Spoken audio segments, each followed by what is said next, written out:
Dah lama rasanya kita tak breedingkan si Jimmy ni. Hari ni kita breedingkan sepasang kaidang yang ada di dalam reban. Sebelum nak breeding tu, kita perlulah sediakan tempat dia untuk bertelur. Ini kita kumpulkan rumput-rumput kering yang telah kita mesen hari tu. Daripada rumput-rumput ni kita bakar, kita kumpulkan untuk jadikan sarang untuk ayam bertelur. Kita kumpulkan secukupnya, kemudian kita masukkan terus ke dalam sarang untuk dia bertelur. Inilah hasilnya, nampak kan? Tebal betul rumput yang ada ni. Cukuplah ni untuk satu sarang.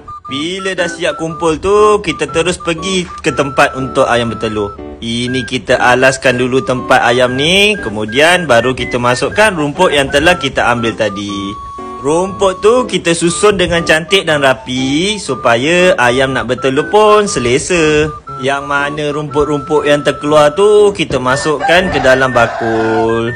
Bila dah siap susun tu, macam ni lah hasil dia.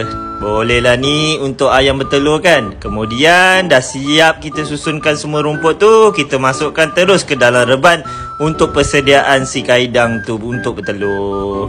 Bila dah masukkan sarang, inilah pula kita masukkan si betina ni. Nampak tak si Jimmy tu? Dah tak sabar nak masuk ke dalam reban ni. Sabar Jimmy, sabar. Okey, kita masukkan terus. Nampaknya Jimmy pun terus masuk. Harap-harap ayam ni terus membiaklah di dalam reban. Nampaknya video kita pun setakat di sini saja. Korang jangan lupa like, follow dan komen. Assalamualaikum dan bye.